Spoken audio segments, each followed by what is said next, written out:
hermanos y amigos y toda la gente preciosa de Generación Excelente TV.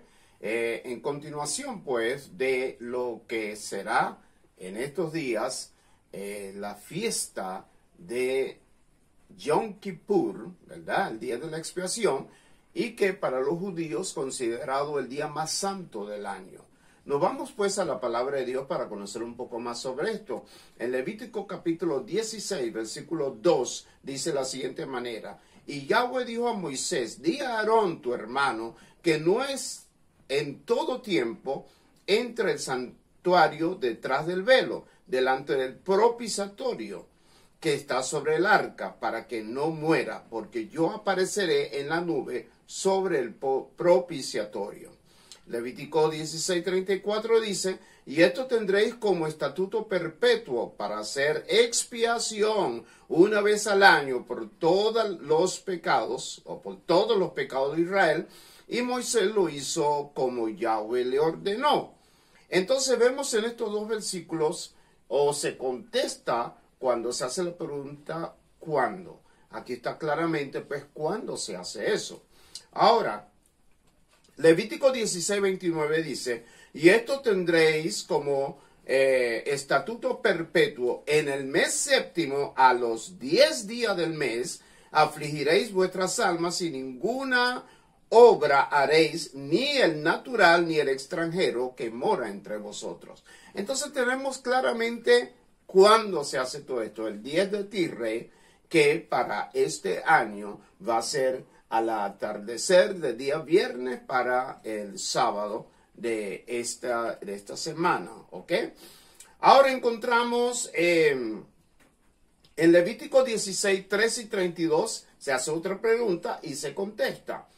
Levítico 3, 32. Usted en su caso va a leer el capítulo uno por uno, cada versículo, pero aquí estoy haciendo la contesta a las preguntas que se hace, cuándo, cómo, por qué, dónde, etc. Nos vamos con quién. Con esto entrará Aarón en el santuario con un becerro para expiación y un carnero para holocausto. Hará la expiación el sacerdote que fuera ungido y consagrado para ser sacerdote en lugar de su padre.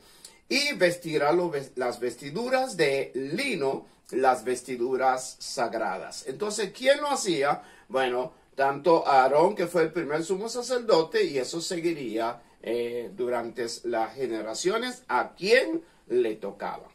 Nos vamos con otra pregunta. ¿Cómo? Levítico 16, 3 y 6 dice, con esto entrará Aarón en el santuario con un becerro para expiación y un carnero para holocausto, y hará traer Aarón el becerro de la expiación, que es suyo, ¿verdad?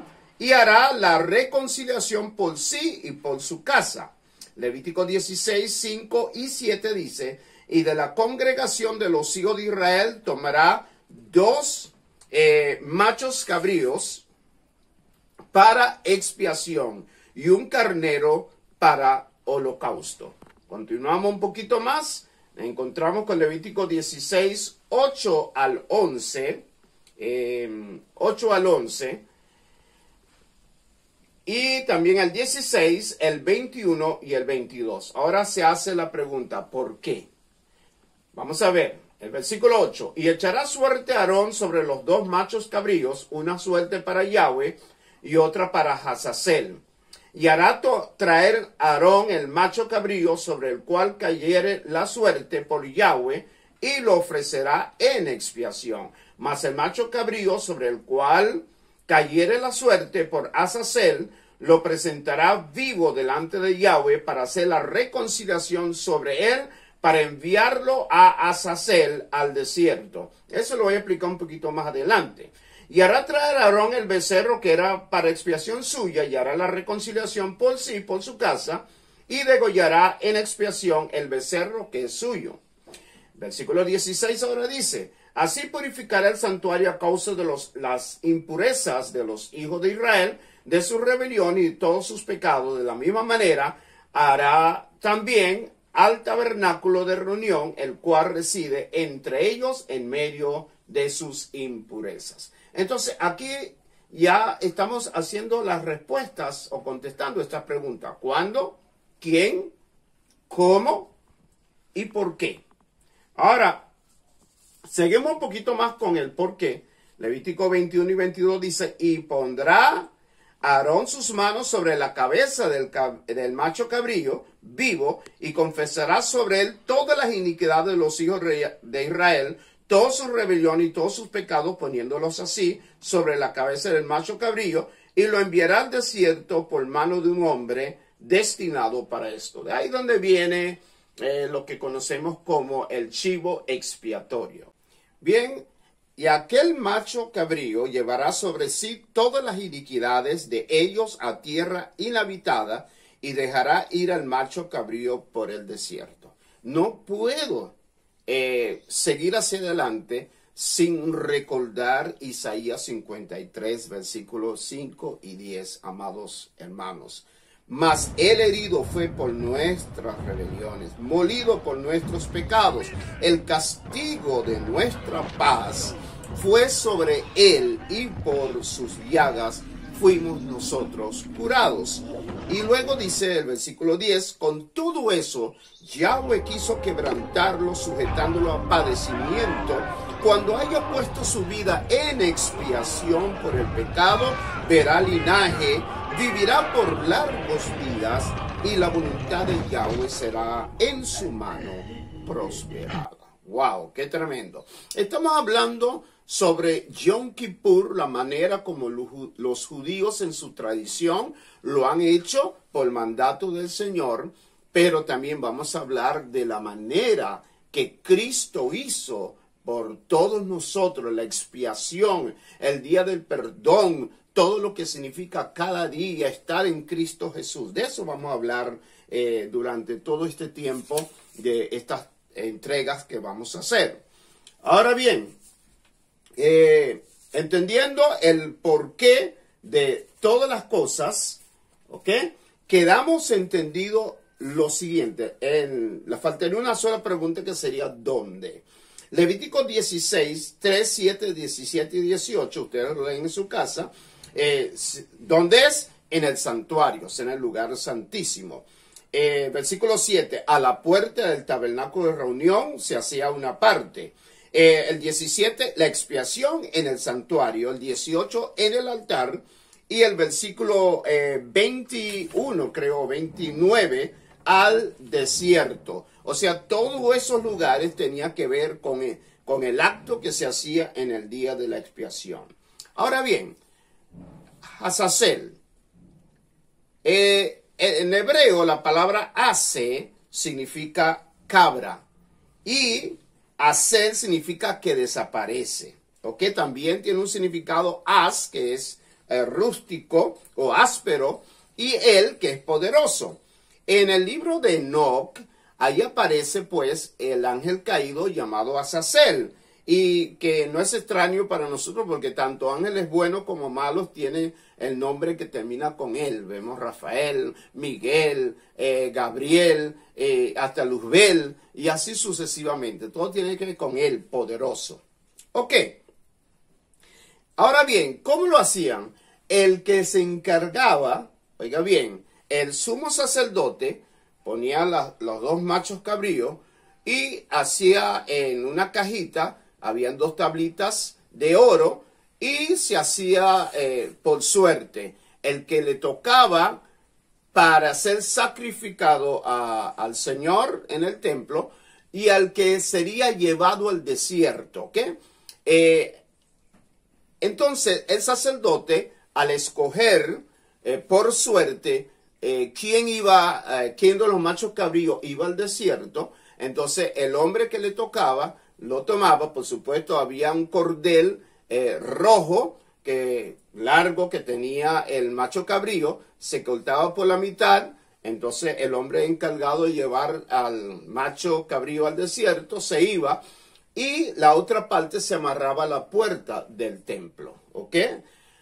¿Qué pasa? Que él tenía que ir más o menos 5 kilómetros de distancia y había 10 estaciones. Se hacía para evitar que ese macho cabrío regresara al pueblo. Recuerda que el sumo sacerdote ponía, o sea, confesaba todos los pecados del pueblo sobre la cabeza del macho cabrío, dando a entender que era puesto sobre él todos los pecados del pueblo, ¿ok? Entonces lo llevaban al desierto, pero para evitar de que regresara, lo llevaba donde había un despeñadero y lo hacía caer para que muriera. Y así pues habría el acto de la limpieza en todo un año de los pecados del pueblo. Esto me llama mucho la atención.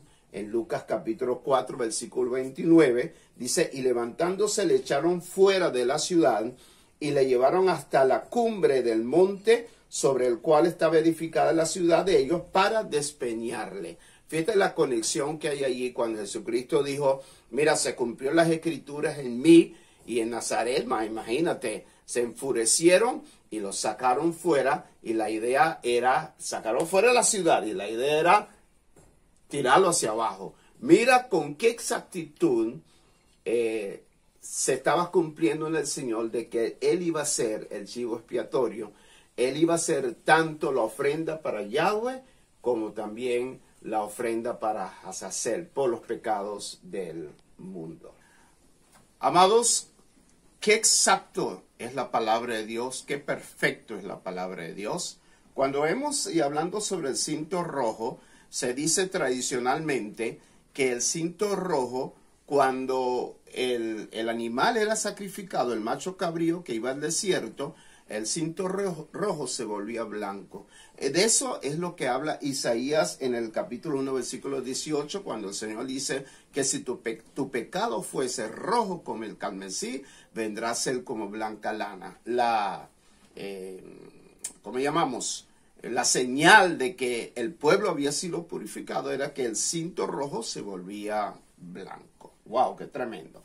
Por cierto, hay la tradición entre los judíos de que desde el año 30, cuando Jesús entró por la última vez en el templo y después se fue para morir, el cinto rojo quedó rojo, siempre quedó rojo hasta 40 años cuando el templo fue destruido. O sea que nunca más se volvió blanco, refiriéndose a que quedó refutado, ¿verdad? El templo terrenal, el templo viejo. Ahora se trata del tabernáculo espiritual, que eso lo haremos en la próxima entrega en Hebreos capítulo 9. Para terminar, recordemos lo que Juan dijo sobre Jesús cuando lo vio en Juan 1:28. He ahí el Cordero de Dios que quita los pecados del mundo. De eso se trata.